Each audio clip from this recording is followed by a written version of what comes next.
Certo, Vamos. vamos começar então com a participação da professora Maria Cristina, que é da Unesp, né, da nossa faculdade aqui no país. Ela vai abordar e trazer para a gente, né, reflexões sobre as vozes de mulheres na comunicação latino-americana.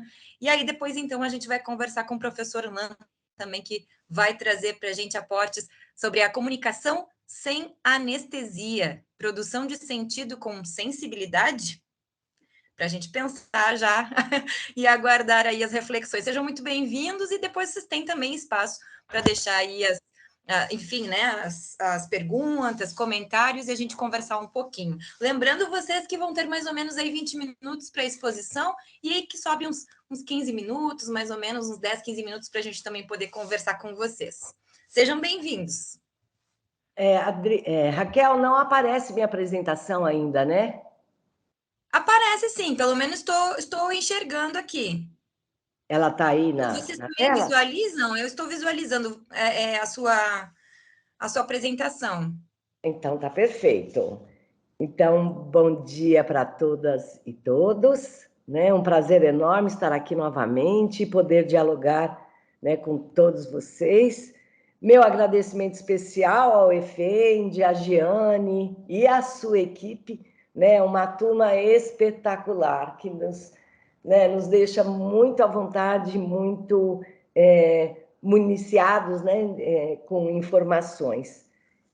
Minhas considerações também ao meu colega de instituição, Laan, é um prazer compartilhar com você esse momento, né? Então, eu trago para vocês, como a Adriana falou, Vozes de Mulheres na Comunicação Latino-Americana, que eu apresentei parte, né, no nosso encontro do ano passado, e atualmente esse projeto está em fase de encerramento, e me trouxe, de fato, muitos olhares, né, em especial que precisamos refazer, readequar, incluir, visibilizar a presença da produção feminina nos estudos latino-americanos, né, na área da comunicação.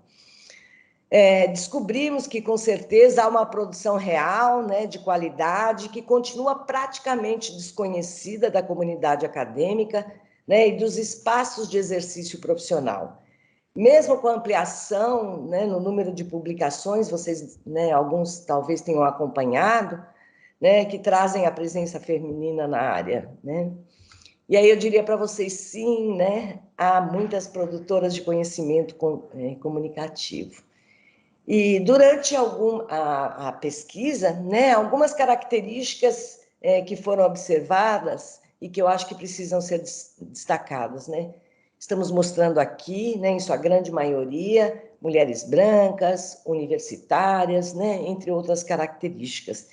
E perguntamos, né, durante esse processo de análise, onde estão as nossas outras produtoras de conhecimento e de comunicação? As negras, as periféricas, as partícipes dos movimentos sociais, né, as políticas, as lideranças comunitárias, né? Então, assim, como comunicar outras formas de produção de conhecimento que estão fora dos espaços institucionalizados, como da academia e dos centros de pesquisas que não acadêmicos, né? O que Bell Hooks, né, em 84, trouxe na teoria da margem ao centro, né, como ela explica, como ela apresenta, né, para nós um caminho. Ela fala que é esse caminho trilhado por aqueles que estão à margem, né? Sendo estar à margem, como ela explica, é fazer parte do todo, mas estar fora desse corpo principal. Então, não basta fazer parte do todo, é preciso estar no corpo principal desses espaços produtores. E isso se apresenta como um desafio mesmo para a continuidade da nossa pesquisa. E reforçamos isso com que Rosleck, né, quando ele nos fala que essa é apenas uma formulação subjetiva daquele resultado objetivo, de que o futuro histórico nunca é resultado puro e simples do passado histórico. Então, a estrada é muito maior, né, e muito mais desafiadora do que aquela que eu imaginava, né? Sim, né, descobrimos que precisamos, né, trazer outros caminhos que foram e estão sendo trilhados na produção do conhecimento. era necessário, né, incluir outros olhares. E aí fui buscar na sororidade, na dororidade, né, esse olhar, né, e, enfim, e trazer essa outra parte da produção do conhecimento que é tão desconhecida por todos nós. Como diz, né, a Vilma Piedade, mulheres pretas, brancas, de axé, indígenas, ciganas, quilombolas, lésbicas, trans, caiçaras, ribeirinhas, as faveladas, né, estão distantes ou invisibilizadas nos estudos comunicativos latino-americanos, e fui muito contemplada agora, né, na fala do Edson, né, com tudo isso. Então, esses conceitos, né, de sororidade, dororidade, né, estão relacionados e são interdependentes. E eles conclamam mesmo por uma democracia feminina, mas com um toque de tambor, com girar das nossas saias, né, por uma democracia que inclua todas as mulheres, como bem disse Vilma Piedade para nós, né? E ela também traz, né, que as sombras, o vazio, a ausência, a fala silenciada, né, a dor causada pelo racismo, né, essa dor é preta, né? Então, ela nos traz a reflexão do descompasso entre a experiência vivida como tal e o relato possível, né, que sobre ela se constrói. Então, é necessário recuperar essa narrativa militante, politizar o cuidado, né, revelando a extensão e a invisibilidade desses cenários de luta, né, como bem trouxe Verger aí para nós, né, esse caminho do feminismo, né, decolonial. Então, consideramos sim, né, que embora o cotidiano acadêmico se desenvolva em um campo assimétrico, né, de forças, existem práticas de resistência para demarcar o território epistêmico frente às normas, né, colonialistas, racistas e machistas que estruturam mesmo as universidades, né, como bem afiançou aí a Lidiane, né? Então, reiniciamos, né, ou demos continuidade a essa caminhada, né, e nesse cenário trago aí a produção das arpileiras, né? E o que eu quero, né, demonstrar como o desconhecimento está presente, né, dentro desses cenários de produção de conhecimento ligados à cultura por comunidades que fazem parte do todo, mas que estão fora desses espaços comunicativos e acadêmicos, e que vão buscar na cultura, né, formas de comunicar, trazendo nessas produções informações, demandas das suas comunidades, memória, história, cultura, conhecimento, movimentos de participação social e de resistência. São gerados né, todo esse conjunto de coisas são gerados no âmbito dos processos comunicativos, mas para além da mídia, como o professor Edson assinalou agora há pouquinho. E podemos ampliar Professora essa visão. Maria Cristina, pois não. Só um momento. A gente está enxergando o primeiro slide, né? Mas ele não está passando para a gente. Não sei se está certinho. Ai, que coisa, né? Ele ainda está ele está na primeira página. Então, Vê não sei se de repente, né? Vê se foi. Agora foi aqui. Foi? Está em reiniciamos a caminhada? Sim, perfeito. Agora sim. Agora sim. Então, vamos lá. Ah, ele travou. Ó. Então, assim, nós podemos, né, ampliar essa visão de produção de conhecimento comunicativo, por exemplo, para as faixas de rua, as mensagens de caminhão, as portas dos banheiros, as festas populares, os ex-votos, entre muitas outras formas de participação, como o trabalho das artilheiristas, né, que eu vou trazer hoje. E fazendo, então, um paralelo com nossa pesquisa, que abarcou o período de 1959 a 1999, a partir do CIESPAL, que é um dos centros de documentação mais importantes que nós temos na América Latina, nós encontramos, de fato, muitas produções significativas e de muitas mulheres, mas desconhecidas, com poucas, né, com raras exceções. inclusive, né, nesses espaços formalizados de produção de conhecimento, né, que é a própria academia.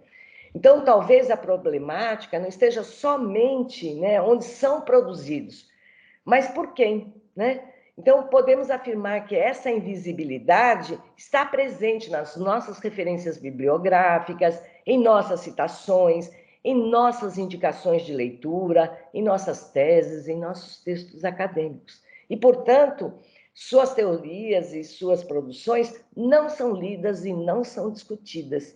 Então, o que nós defendemos que sim, né, que nós precisamos mudar o quadro teórico conceitual da nossa área, incluindo essa produção.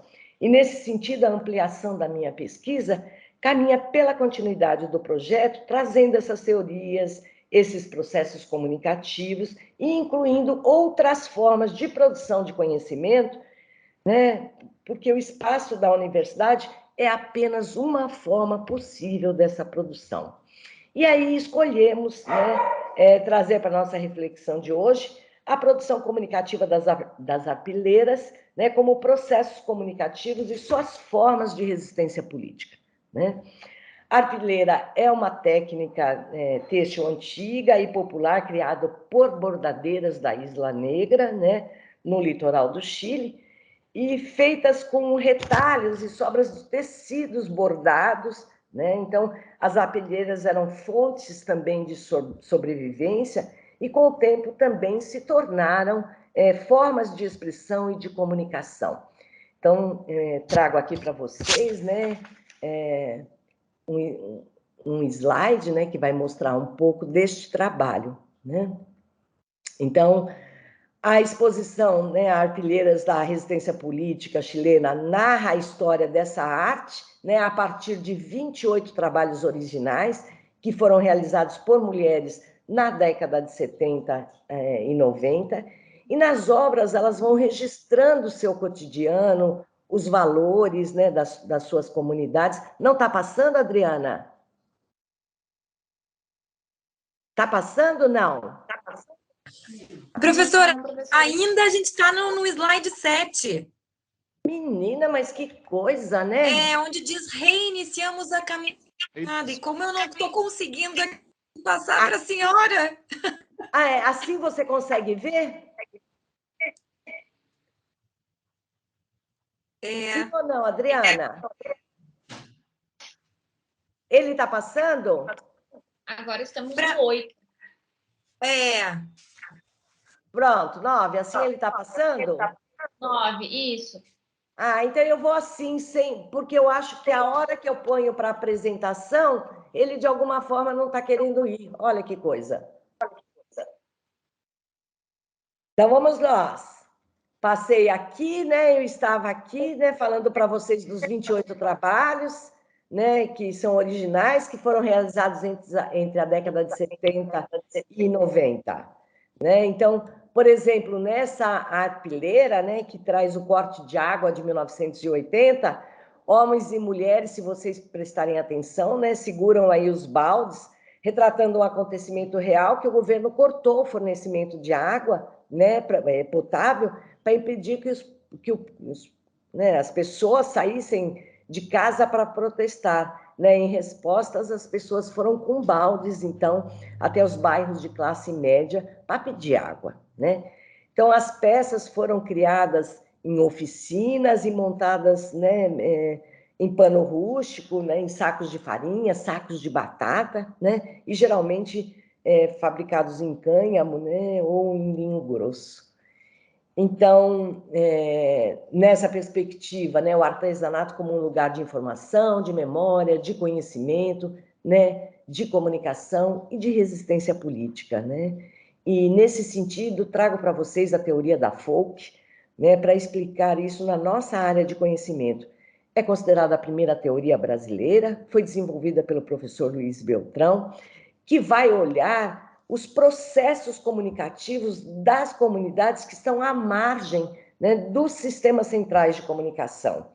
E aqui entra o artesanato como uma poderosa forma de expressão, de vivências, né, de contar histórias, contribuindo para muitas outras coisas, como o autoconhecimento, a saúde mental, a divulgação de mensagem, né? E o relacionamento dentro da comunidade, né? As trocas, enfim, como formas de expressão e de conhecimento, né? Então, originalmente, em castelhano, né, a palavra arpileira significa tecido grosso e áspero, né? E no Chile o termo também ficou conhecido por tratar, né, de uma técnica de bordado que possui raízes, né, numa antiga tradição popular que foi iniciada por um grupo de bordadeiras lá da Isla Negra, né, localizada, então, como eu disse, no litoral chileno. Eram feitas sobre uma tela, né, a partir de sacos de farinha mesmo, e geralmente linho grosso, né, nas quais os motivos eram costurados à mão, né, num bordado com agulhas e fios. Então, durante a ditadura chilena, por exemplo, né, instaurada entre os anos 73 e 90, as mulheres retornaram essa técnica, né, retomaram e organizaram-se em grupos dentro das igrejas, em vários espaços da comunidade, e bordavam para denunciar, né, o que estava acontecendo. As arpileiristas, então, teciam, né, suas histórias, as ausências dos familiares desaparecidos, as violações de direitos humanos, né, a qual estavam submetidas. Para uma ideia do cenário, né, na ditadura de Pinochet, eu acho que a maioria de vocês, né, sabem, um dos períodos mais sangrentos da história, né, do país andino, o regime comandado por ele prendeu, torturou, matou, ocultou cadáveres, né, além de caçar inimigos fora das próprias fronteiras chilenas, né? E o número de pessoas exterminadas chegou a 3.196 vítimas, segundo dados que nós, né, levantamos, entre mortos e desaparecidos. E, de acordo com os dados da Comissão Nacional de Verdade e Reconciliação, cerca de 1 milhão de chilenos foram exilados e 10 mil foram presos e torturados, né? Então, as mulheres arpileiristas eram afetadas diretamente, né, como mães, como avós, né, perdendo seus familiares. E as peças, então, se tornaram ferramentas principais de denúncia da tortura de Pinochet, né? Uma forma de comunicar, né, para dentro e para fora do país o que estava acontecendo. E, ao mesmo tempo, uma forma de atividade também cooperativa e uma fonte de renda, né? Esse Vicaria de Solidariedade, né, que aparece aí, né, fazia parte de um grupo em 73 até 1992, né, que defendia, fazia parte de um grupo que defendia os direitos humanos. E uma das mais importantes, então, foi a Vicaria, que dava assistência jurídica, espiritual, enfim, econômica, técnica, né, para as vítimas de violência do Estado e dos seus familiares, né? Esse caso, muito brevemente, 11 presos, né, 11 pessoas foram presas, né, amarradas, deitadas de bruços em um caminhão que invadiu, né, uma das fazendas, e depois, quando os policiais entram no caminhão, eles pisoteiam, né, esses trabalhadores, né, essas pessoas, e quando eles chegam lá, né, ao quartel na ilha de Maipo, né, os camponeses foram brutalmente torturados, assassinados, e os corpos deles, então, enterrados, né, num forno de cal em Loquém, né? Então, lógico, né, esses processos caminharam. Em 78, eles permitiram a exumação desses cadáveres, né, dos restos mortais, e eles encontraram 15 pessoas que foram transferidos ainda, né, para uma vala comum do cemitério, lá na própria ilha de Maipo, né, sem informação dos parentes. E assim nós estamos falando, né, da arte como ferramenta política, né, e de conhecimento. Os bordados, né, eles se transformaram em importantes formas de luta, né, dando voz a mulheres da época, né, que estavam fora do sistema midiático de um modo geral, né? Então, esses pequenos pedaços de pano, na verdade, eram uma forma de escape e representavam também, né, novas possibilidades. Além de criar cenas de denúncia, os bordados também transformaram-se em testemunho, né, contribuindo para a memória histórica do Chile, né? São histórias individuais, são histórias coletivas, né, no olhar das mulheres que vivenciaram essas violações de direitos humanos. É uma forma de comunicação, né, bastante forte, em diferentes períodos, né, e comunidades, ao longo, né, dessa história latino-americana. Então, trago aí alguns outros para vocês verem, né, falando do poder popular, né, não podemos nem opinar, né, então, as mulheres caladas, né, diante das coisas que estavam acontecendo, o adeus a Pinochet, né, bastante forte, o não à impunidade, a repressão aos vendedores ambulantes, também representada, e as próprias artilheiristas, né, chilenas aí, né? Já encaminhando para o final, né? Então, o que a gente tem a dizer, né, que eles comunicam de forma diferente em espaços que representam formas de expressão popular, né? De um modo legal, bem forte, né, em uma linguagem diferente da linguagem de poder ligada ao opressor. É a valorização do saber comunitário, hereditário, né, e imaterial. Então, tem aí mais algumas arpileiras para vocês conhecerem, né? São várias formas, são vários formatos, tem muitos grupos que utilizam, né, outras formas de expressão e de comunicação no cenário da América Latina, como esses dois que eu trago aí, e que são absolutamente desconhecidos, né, dentro do nosso meio acadêmico. No Brasil, em 2012, foi realizada, né, uma exposição itinerante, né, enfim, e foi muito importante, né, e na cidade de São Paulo a exposição foi recebida pelo Memorial da Resistência. Então, para a pesquisadora chilena, né, e que é curadora dessa exposição, a professora Roberta, né, Basic, ela diz que as arpileiristas documentam que as comissões de justiça e verdade ainda não esclareceram, né? Então, elas estão mostrando aí, nessa arpileira, as formas de tortura, as salas de tortura, né?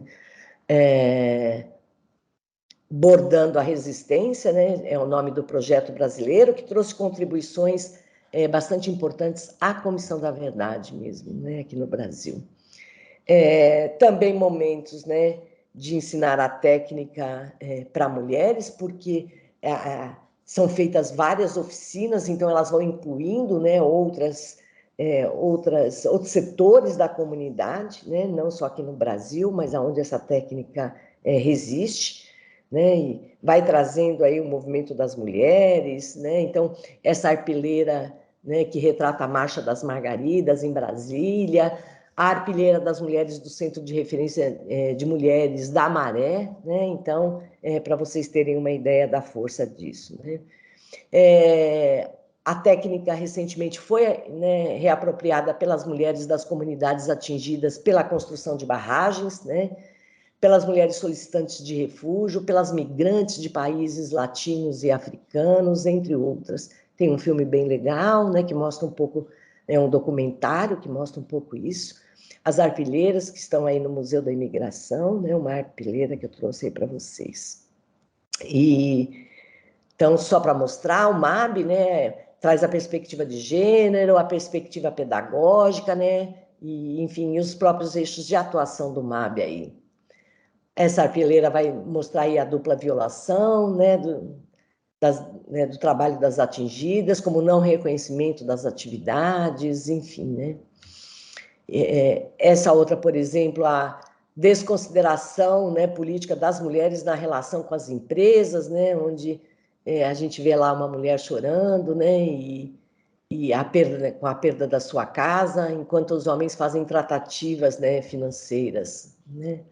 A chegada da energia elétrica na comunidade, né, denunciando as altas taxas, né, das cobranças, e o antes e o depois da vida comunitária, né, na parte de cima as casas cinza, né, a mulher sozinha, na parte da comunidade unida, vivendo com mais alegria, aí o bem viver, né, e, enfim, vai mostrar a quebra desses laços, né, familiares que acontecem.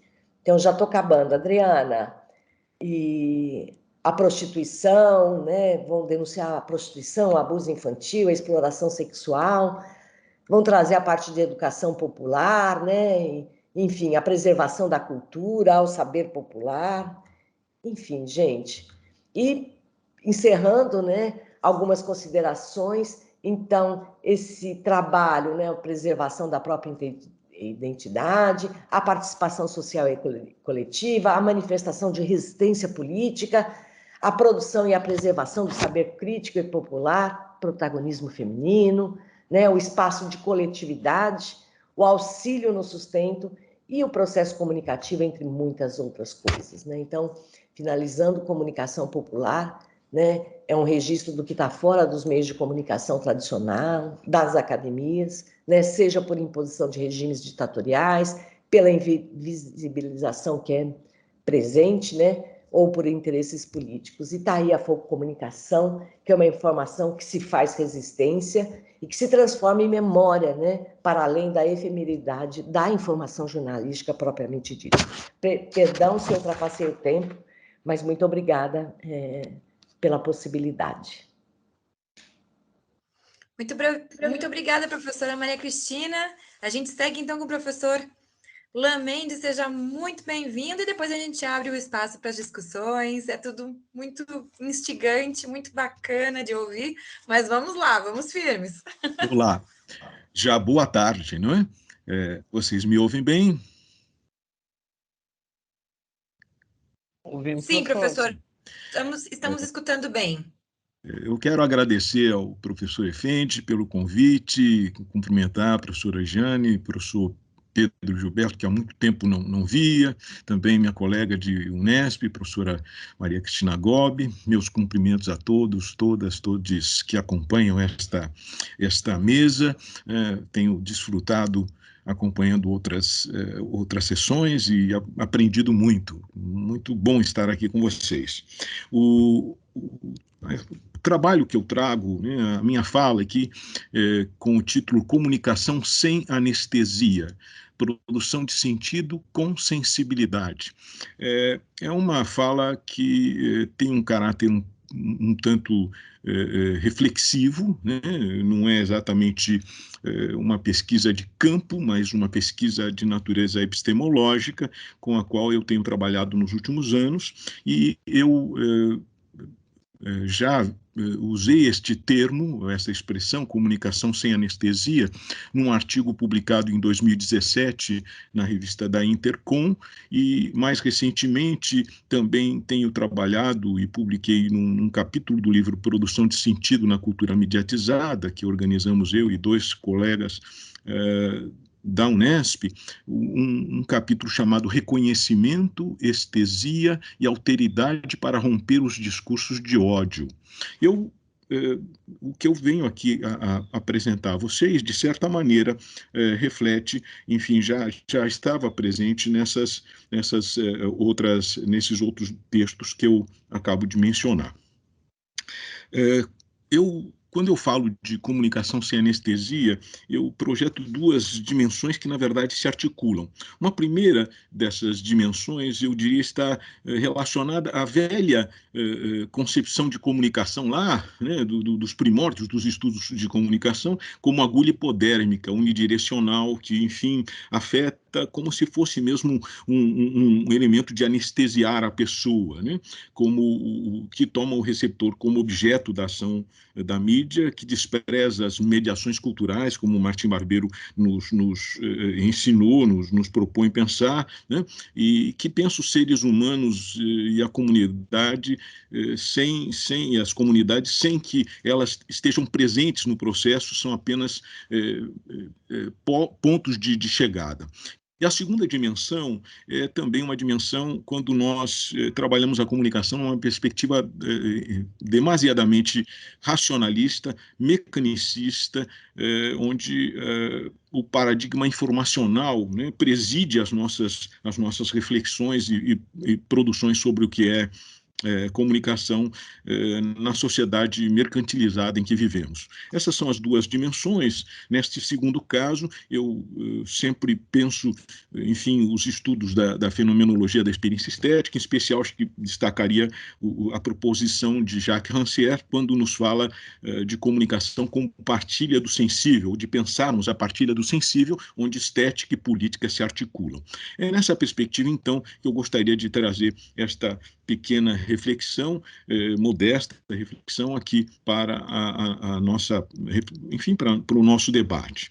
Eu parto de uma primeira, enfim, constatação, né? Nós vivemos numa sociedade enferma, doente, dominada pelo ódio, pela negação e destruição do outro, tempos de sectarismo, de segregação entre nós e eles, tempos de egoísmo, de individualismo e de fechamento de pequenos guetos, né? Onde nos fechamos em pequenos guetos.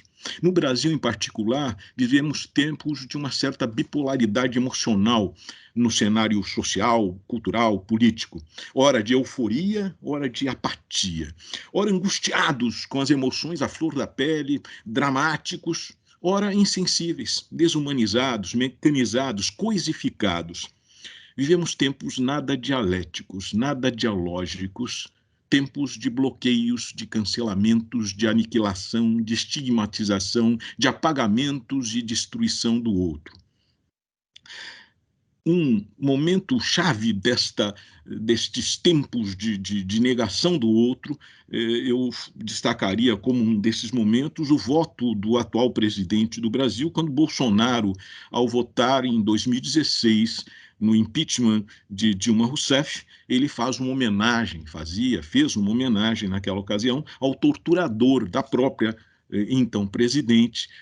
Ele então faz uma homenagem e já lá deixava claro o seu lema da família, né? Deus, a pátria, né? E todo esse nacionalismo que tem todo um quê de fascismo, e ali se enfatizava essa ideia da negação do outro, né? Da morte do outro.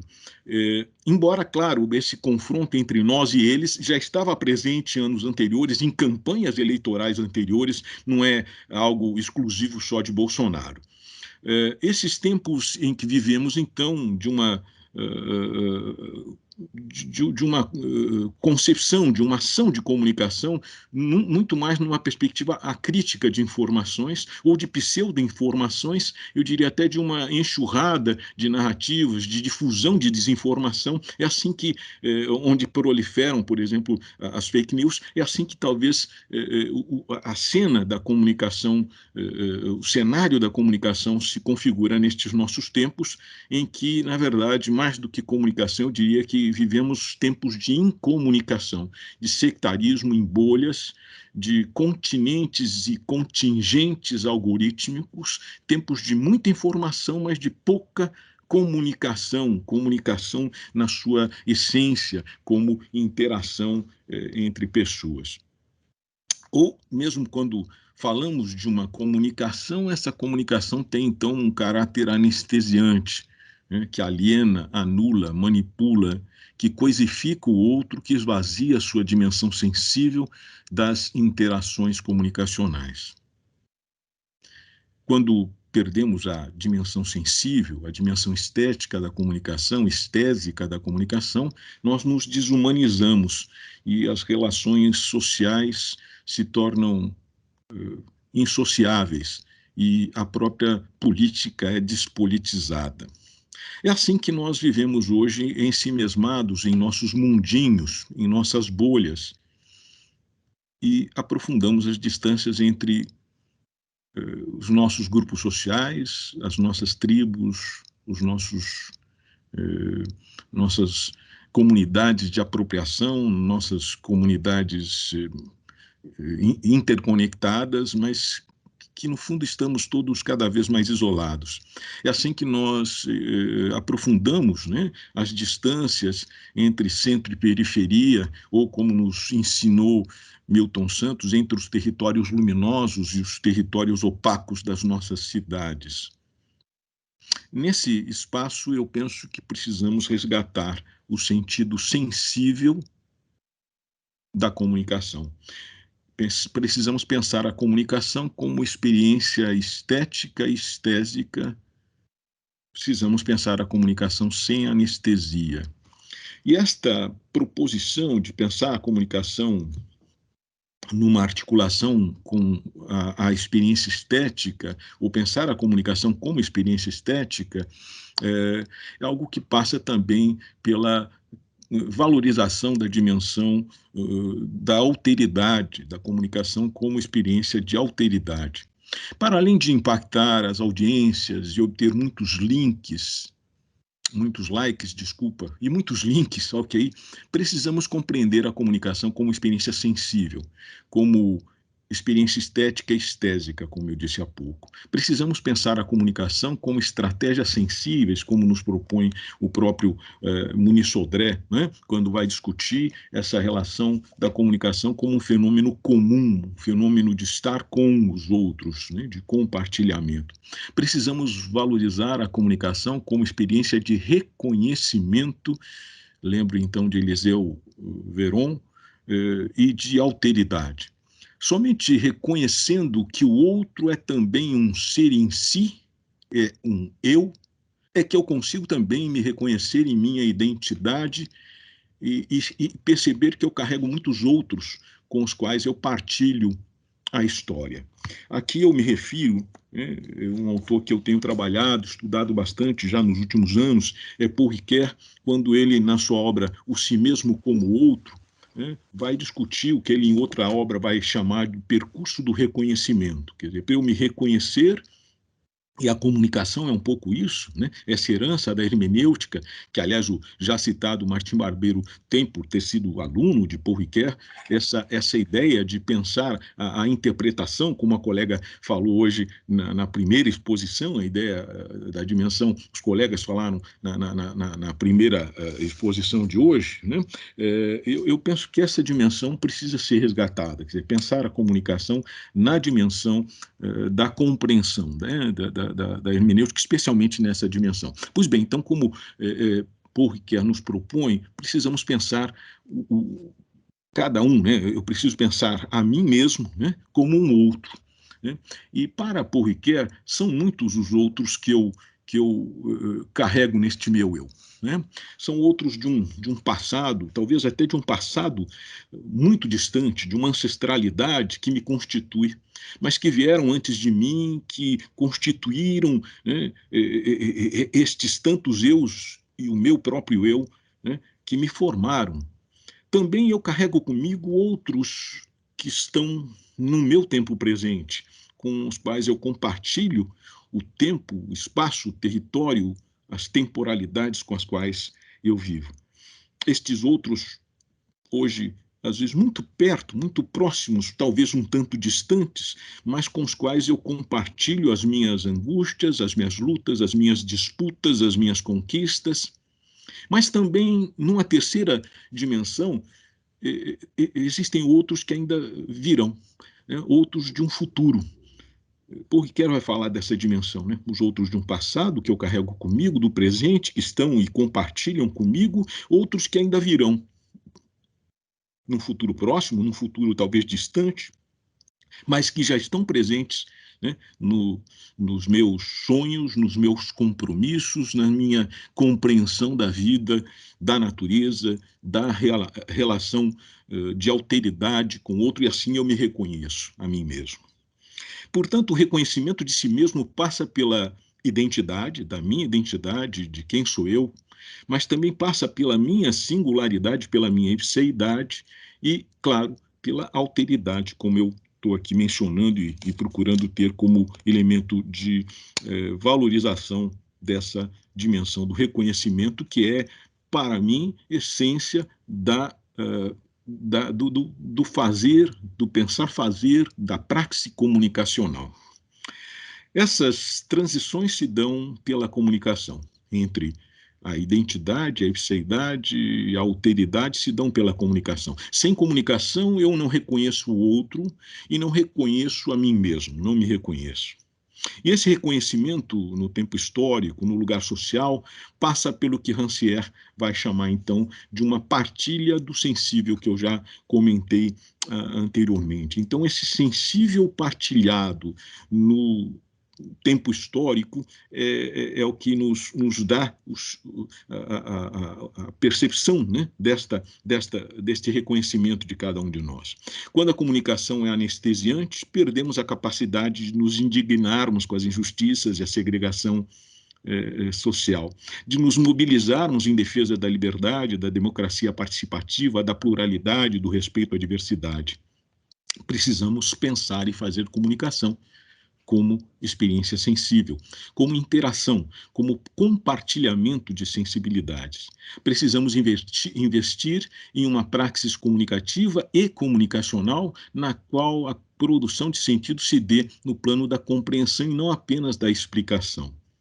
Claro que aqui não me refiro à compreensão como acomodação ou ausência de oposição e debate, ao contrário, precisamos reencontrar nossas sensibilidades para nos indignarmos com as injustiças presentes no neofascismo que cresce nas várias partes do mundo, nos nossos países latino-americanos. Me parece bastante assombrosa essa situação.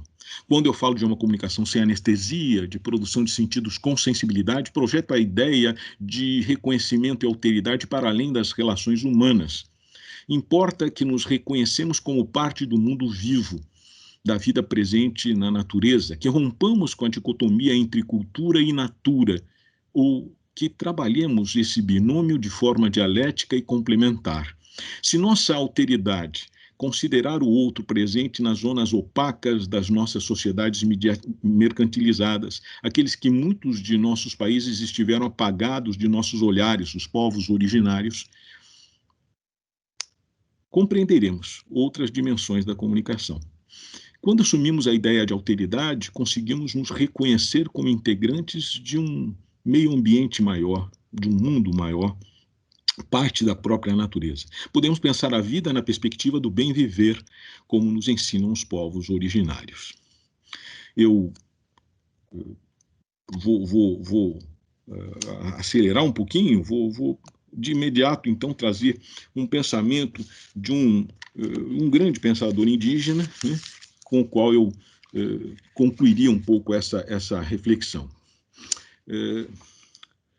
Ailton Krenak, no pequeno, grande livro chamado Ideias para Adiar o Fim do Mundo, nos diz assim: os humanos não são os únicos seres interessantes e que têm uma perspectiva sobre a existência. Muitos outros também têm. Cantar, dançar e viver a experiência mágica de suspender o céu é comum em muitas tradições. Suspender o céu é ampliar nosso horizonte, não horizonte prospectivo, mas um existencial. É enriquecer as nossas subjetividades, que é a matéria que este tempo que nós vivemos quer consumir. Se existe uma ânsia em consumir a natureza, existe também por consumir subjetividades, as nossas subjetividades. Então, vamos vivê-las com a liberdade que fomos capazes de inventar, não botar ela no mercado. Já que a natureza está sendo assaltada de uma maneira tão indefensável, vamos pelo menos ser capazes de manter nossas subjetividades, nossas visões, nossas poéticas sobre a existência. Definitivamente, não somos iguais. É maravilhoso saber que cada um de nós está aqui é diferente do outro, como constelações. O fato de podermos compartilhar este espaço, de estarmos juntos viajando, não significa que somos iguais. Significa exatamente que somos capazes de atrair uns aos outros pelas nossas diferenças, que deveriam guiar o nosso roteiro de vida. Ter diversidade, não isso de uma humanidade com o mesmo protocolo. Por isso, até agora, foi só uma maneira de homogeneizar e tirar a nossa alegria de estar vivos. Eu parto, então, da ideia de que a comunicação deve ser uma ação, uma presença, né, nossa, justamente nessa dimensão de resgatar a nossa condição de estarmos vivos, como nos propõe Ailton Krenak.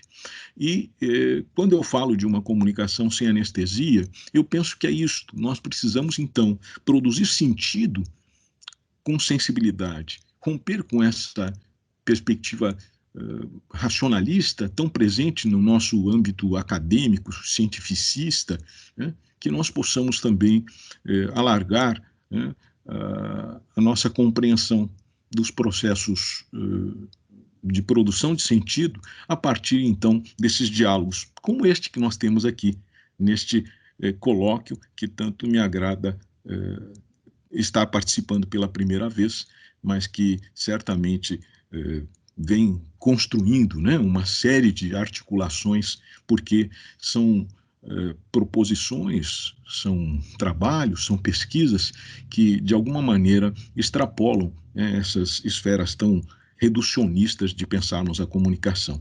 É assim, então, que eu me desafio constantemente, e acho que pode ser um bom desafio para cada um de nós, a ideia de pensarmos a comunicação, então, não como uma ação de transmitir uma informação a um destinatário passivo, mas de pensarmos a comunicação não como elemento de anestesiar ninguém, mas como uma ação plena de estesia, plena de sensibilidade.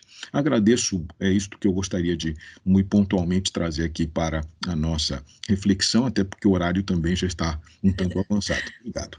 Exato. Obrigada, professor Lan. Muito obrigada pela sua exposição. Muito bom, muito bom. Ainda mais ouvindo também ao final das suas reflexões a palavra de Ailton Krenak, né? Abro então, né, pessoal, abro aos colegas queridos aí um pequeno espaço para que a gente possa conversar um pouquinho. Professor Edson Leon já tem a mãozinha levantada para fazer a sua colocação, por gentileza, professor Edson. Muchísimas gracias, Raquel, y también muchísimas gracias, Leán. No sé cómo se pronuncia, Leán. Leán, esto mismo. Ah, está bien. Gusté mucho de su presentación. Creo que tenemos muchos puntos en común. Sí. Y eso me da la ventaja para poder hacerle una pregunta muy corta, pero precisa. Yo no sé si tú miras si es que puede haber la posibilidad. Bueno, antes comparto tu pesimismo porque hay un pesimismo por esta sociedad. Yo comparto ese pesimismo, pero obviamente no podemos quedarnos en ese pesimismo. Creo que tenemos muchas herramientas. Hay que saber dónde buscar esas herramientas para poder confrontar ese pesimismo, porque no solamente pasan cosas malas, también están pasando cosas buenas e interesantes. En ese sentido, una pregunta muy puntual y corta, quería saber si tú miras que hay una posibilidad de un buen vivir en la academia, ¿no? Quisiera saber si ese buen vivir es posible en la academia. Y gracias por la exposición y por las enseñanzas, Lan. Respondo, Raquel? Por favor, também estou ansiosa por ouvir. Tá bem. Obrigado, Edson. Agradeço. Muchas gracias por la provocación.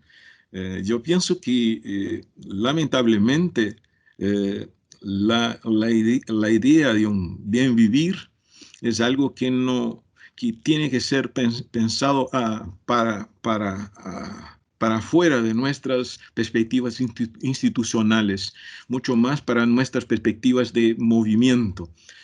Y la academia es forzosamente un espacio de instituciones, de reglas, de estamentos, de burocracias, etcétera, etcétera. Y pienso que son precarias las posibilidades de comprendernos en una perspectiva del bien vivir o de bon vivir. ¿Cómo es? Bon vivir, ¿no? Buen vivir, de buen vivir en español. Yo pienso que este espacio que aquí tenemos, a pesar de no podernos estar presentes, si nos abrazáramos y celebráramos, quizás como habla Krenak, que cantáramos y danzáramos, ¿no? Pero es un espacio, por ejemplo, que rompe, que hace un esfuerzo de contraposición de estas perspectivas tan estamentarias, jerarquizadas de la vida academia. Yo, como un viejo profesor, a mucho en el espacio universitario, pienso que es bastante difícil vivirmos en estos espacios de producción de sentido también y de producción de conocimientos también en una perspectiva del bien vivir, porque en verdad nosotros estamos un tanto que marcados por toda una tradición cartesiana, por toda una tradición racionalista, ¿no? Entonces esto todo nos distancia de la posibilidad de hacernos conocimiento y de aprovecharnos el conocimiento a partir de las experiencias. El trabajo que acaba de presentar mi colega Cristina Gobi, por ejemplo, nosotros tenemos que aprender con los grupos populares, nosotros tenemos que aprender con las experiencias de la calle, con las experiencias de la periferia, o sea, con las experiencias de los pueblos originarios. Yo pienso que por eso este es un espacio que nos permite un poco oxigenar esta dimensión tan precaria de la filosofía del bem viver, en portugués, en nuestros espacios de trabajo, de producción. Yo pienso que, como nos enseñaba Paulo Freire, nosotros tenemos mucho que aprender, ¿no? Con la gente que pensamos enseñar. Nosotros tenemos mucho que aprender. Yo me recuerdo los tiempos que yo he sido un militante de CELADEC, que Pedro Gilberto hablaba ayer o antes de ayer, no me recuerdo, en un comentario. Me recuerdo los tiempos que nos metíamos por esta América Latina, que me ha dado un poco la posibilidad de comunicarme un poco en español, como en estos tiempos era bonito estarmos con educación y comunicación popular, con grupos populares, pero después nos fuimos ensimismando, nos cerrando en las paredes de nuestras universidades, pero quizás aún podamos tener como este espacio que Efendi, Gianni y todo el grupo Unicinos nos proporciona, recrear, revivir esta nuestra perspectiva de pensarmos, mismo en el espacio universitario, la idea del bem vivir. Gracias, Edson. Perfecto, profesor. Gracias, gracias, profesor Edson, por su colocación. Profesora Gianni e professora Anísia estão juntas. Estão no LabTix, querem fazer também uma pergunta? Me escutam? Professor Efendi também está na fila. Funcionando. Oi. Estão ligando o microfone. Estou entrando aqui. Bem, a cada apresentação desse evento, eu fico mais animada como a conexão entre os pensamentos aqui expostos e as reflexões. Então, parabéns, Maria Cristina e Laan. E Maria Cristina, te ouvindo, me ocorreu, e não é exatamente uma pergunta, um comentário, se tu quiser complementar, enfim, como é interessante tu trazer esses objetos, né, como a arte, como ferramenta política, e como isso nos faz pensar que o viver, as experiências e o fazer feminino são possibilidades de forma de comunicação, como você falou, e são objetos de conhecimentos para as nossas pesquisas que nos levam também a construir teorias da comunicação a partir desse olhar. E isso me faz pensar também, que é uma coisa que todos já sabemos, é como a academia é também um lugar masculino, né? E a gente tem que continuar tentando abrir espaços, né, meio a machadada, para que esse olhar feminino também, esse conhecimento feminino também seja incorporado.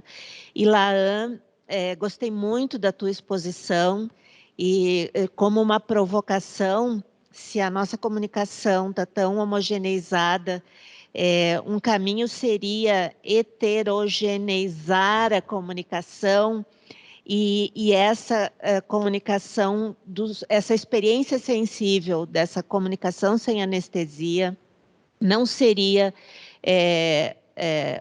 uma comunicação que as mídias de massa e a grande circulação de informações nos impedem de fazer essa comunicação sensível, e a gente não teria que se voltar mais às interações presenciais, né? Vou passar para a Giane, então.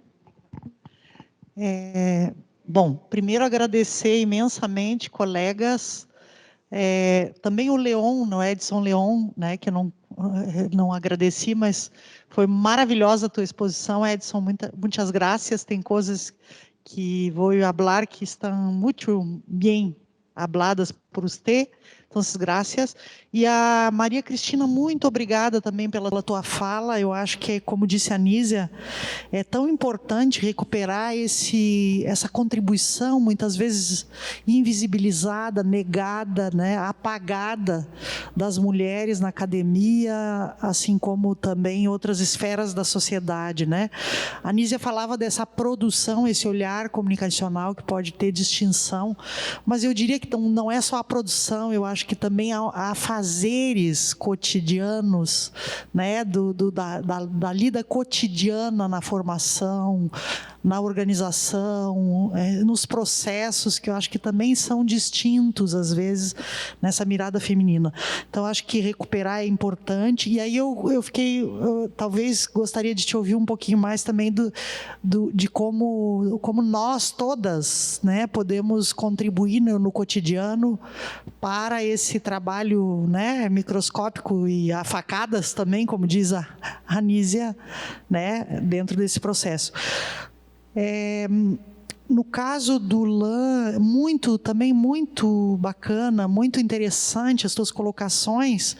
E aí eu fiquei pensando muito, todas, né? Mas eu fiquei pensando muito também no outro lado da cooptação, assim, desse sensível, né? Pelas lógicas midiáticas, hegemônicas, pelos algoritmos, né? Que estão explorando a nossa atenção, a nossa sensibilidade, né? A estesia também como uma coisa também que anestesia, né? Por exemplo, né? Em certos produtos culturais, você fica nessa experiência sensível, estética, que não alcança também outras esferas e outras dimensões. Então, fiquei pensando, por outro lado, nisso, né? Como nessa comunicação, essas dimensões que são tão cruciais, elas vão sendo mercadorizadas, sequestradas e acabam servindo a outras lógicas, né? Justamente lógicas que elas têm uma potência em questionar. Obrigada. A gente responde, Raquel? Não. Ou o Efendi vai fazer a pergunta? Já vai fazer a pergunta, professor? Junto? Sim. Seria legal, não sei se primeiro, porque tem muita coisa, né? Primeiro Lang. Muita coisa. Eu falo depois. E eu gostaria aqui também, professor, de colocar, para deixar esse espaço como um espaço forte de resistência em nome de ancestrais, além de Ailton Krenak, também evocar aqui Eliane Potiguara, Iaguaré Iamã, também chamar aqui todos os outros ancestrais e literatura contemporânea indígena brasileira, né, existente hoje, que cada vez mais entre nas nossas pesquisas. Uhum. Acho que Cristina primeiro. Obrigada, Alain. Na verdade, assim, obrigada, Nízia, né? Obrigada, Giane, aí pelas perguntas. Eu vi que tem algumas questões no chat que depois eu respondo, né? Eu acho que a Nízia fala muito bem, né, desse processo de construir teorias, né? Então, esse olhar quando você transforma o objeto em sujeito, né? Então, eu acho que esse é um dos grandes desafios que nós temos mesmo, né, no espaço acadêmico. E quando a gente traz a perspectiva feminina, ela ainda é bastante invisibilizada, né? Quer nos próprios referenciais teóricos, metodológicos, né? Enfim, dentro da nossa área especificamente de comunicação, são poucas mulheres, né, que estão presentes. E nesse levantamento que a gente fez, nós descobrimos uma produção imensa, né, dessas mulheres que não são referenciadas, não são citadas, não são lidas né? Enfim. E, portanto, suas teorias não são discutidas, não são reavaliadas, não são, né, não são incorporadas, não são, né, enfim, de jeito nenhum. Então, esse é um desafio bastante grande, né? E a Giane, então, eu acho que como podemos contribuir, né, para ampliar essas vozes, eu acho que é isso, né? É buscando, por exemplo, nas nossas disciplinas, na graduação e na pós-graduação, trazendo essa produção, né, citando e referenciando mulheres, indicando essas leituras, né? Enfim, a gente tem discutido muito, por exemplo, que a própria forma de citação, né, quando você cita Silva, quem é Silva? É André da Silva ou é Maria da Silva? Então, a gente tem feito o quê? Citar o nome inteiro do pesquisador, tanto porque a ideia não é trabalhar com essa dicotomia, ou é homem ou é mulher. Não, é que todos possam, né, ser conhecidos a partir de seus nomes, né? Então, Silva, para mim, né, o que representa. Então, a gente tem optado, né, por trabalhar com os nomes completos mesmo dessas mulheres. São formas de sobrevivência, sim, né, das comunidades, das próprias comunidades, quando a gente traz esse olhar, mas são processos comunicativos que absolutamente nós desconhecemos, né? Nós estamos tão centrados nas mídias que a gente não olha. E o que a gente discute muito é que a cultura não cabe em museus, né? A nossa cultura, a cultura latino-americana, ela é riquíssima, ela é ampla, ela não cabe nos museus, né? E ela está presente, né, em vários movimentos, né? Então, uma sugestão, né, seria olhar esses outros processos comunicativos para além do midiático.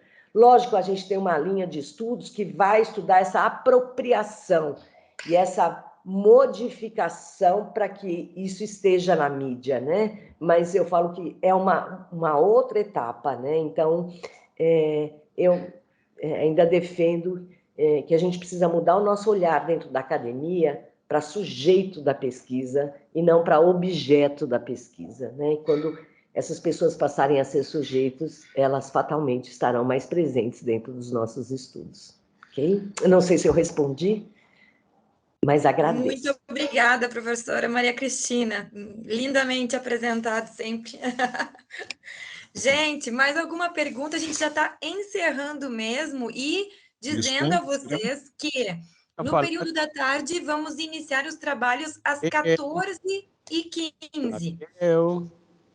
O Lang não falou. Posso? Tentarei ser rápido, Raquel. Deve, por favor. Tentarei ser rápido. Quero agradecer a você, Nízia, a você, Giane, pelas provocações, pelos questionamentos, e vou pegar carona, né, com a minha colega Cristina Gobi, quando ela diz assim, como é que ela falou? Estamos muito travados no mundo, né? No mundo da mídia, né? Precisamos pensar para além do midiático. Então, começo a responder a professora Nízia, enfim, um prazer também tê-la ouvido. Eu creio que quando nós pensamos a dimensão das relações pessoais, eu não sei se a gente precisa chegar no plano do presencial. Se nós conseguirmos acionar, como eu citei, né, muito rapidamente, as proposições de Jesus Martim Barbeiro e a questão das mediações, se nós nos livrarmos um pouco dos meios e trabalharmos com as nossas mediações culturais e trabalharmos com a perspectiva da interação do outro, que, aliás, as pesquisadoras latino-americanas são ricas nessas questões dos estudos de recepção, né? E lembrando desde Maria Helena Hermosília, de Maria Teresa Queiroz, enfim, das colegas brasileiras, né? Veneza Ronzini, Nilda Jacques, quer dizer, tanta gente boa que trabalha essa perspectiva da interação, da recepção. Então, eu diria, Nízia, que talvez se nós queremos resgatar, né, aqueles corpos, às vezes, apagados, como você dizia na sua fala da primeira, que se falava da resistência, da inexistência, sabe, dessa ideia dos corpos que inexistem, que não são visíveis, das nossas perspectivas de interação. Quando eu digo de comunicação sem anestesia, eu não diria necessariamente comunicação sem meios, mas comunicação com mediações sensíveis, porque quando nós acionamos essas mediações das nossas histórias e percebemos nessa relação de uma comunicação com alteridade, eu creio que a gente consegue, talvez, chegar nisso. Claro que faz falta, né, a interação presencial, né, mas eu quero crer a experiência desses 2 anos trabalhando aulas, seminários, assim, nesse espaço de interação mediada pelas redes, não me pareceu necessariamente, eu mesmo aprendi, nós convivemos nos espaços da Compós e tal, e poxa, eu sempre eu sentia a possibilidade também desses afetos, né, que o Muniz Sodré vai nos propor ao trabalhar as estratégias sensíveis. Acho que a gente tem que pensar a comunicação com estratégias sensíveis. Nesse sentido também, quero responder a Giane, você tem razão, sabe, Giane? Acho que o grande problema quando a gente fala de comunicação, estesia e sensibilidade é que a sensibilidade não está necessariamente pensada ou articulada numa perspectiva favorável às nossas interações, às nossas valorizações como seres humanos e à própria perspectiva do que a gente discutia aqui do bem viver. Muitas vezes elas são mesmo sequestradas por ações de manipulação, né? Toda essa questão dos usos da religião no campo da política e tudo mais nos coloca justamente nessa dúvida. E, afinal de contas, até que ponto, né, essas questões todas da sensibilidade não são, por vezes, manipuladas também num jogo onde há alteridade, é sensibilidade, mas é sensibilidade com alteridade, com o espírito crítico, como marca este evento, num pensamento de metodologias e teorias críticas, de pensarmos a comunicação com criticidade. Paro por aqui para não estender muito, mas fico com os apontamentos para pensar e refletir em outros textos, viu, Nízia, e também Jane, e também Edson, que me provocou algumas questões no início deste debate. Obrigado. Obrigado, Lan. Vou aproveitar, a Raquel me permite aqui agradecer a professora Cristina, o professor Lan, o professor Edson. Eu acho que foi muito legal essa troca e essa combinação que temos este momento, e falar essas orientações epistemológicas dos povos maias do sul do México, quando mencionam a partir do Exército Zapatista de Libertação Nacional, que um exército não para fazer a guerra, sino para terminar com a guerra, terminar com a violência, temos que mandar obedecendo. Então, temos que ensinar aprendendo. Temos que realmente incorporar na academia, e aí a provocação do professor Edson, as questões que coloca Olan e coloca Cristina, a academia e as universidades, tanto as públicas quanto as comunitárias, porque penso que as empresas de diploma realmente é quase impossível, mas nesses espaços, abrir espaços para esse pensamento sensível, para essa reflexão sensível, para esse desafio no qual os povos entram através nosso, em companhia nossa, em cumplicidade conosco, nas universidades, estão presentes nos projetos, nas teses, nos quais os Caigangue ocupam mais importante lugar numa tese que Habermas, ou que Bourdieu, ou que Kuhn, ou que Popper. Não é que eles não sejam importantes. Eles são importantes, mas estamos falando de processos comunicacionais Caigangue. Os Caigangues articulam as questões. Deles é que aprendemos e nos orientamos. E nós somos empiristas, não esperamos que o objeto nos fale automaticamente. Fazemos esforços muito grandes. E nesses esforços, o establishment universitário é bastante conservador, tem essa série de vícios, mas é um espaço bacana para quebrar, para a ruptura, para a existência, como colocavam através do professor Edison, os caribenhos colombianos, esse pensamento e essa existência saborosa, e que nós falamos também com eles e os indígenas, pensamento dançante, pensamento caminhante, pensamento amante. Então, é fundamental aquilo, e todos os filósofos, filósofas, mulheres, transexuais, todos e todas que nos permitem gerar este pensamento e estas pesquisas a partir desta ruptura. Que alegria poder compartilhar com vocês esta manhã. Um bom almoço e até mais tarde. Um grande abraço. Tchau, gente. Voltamos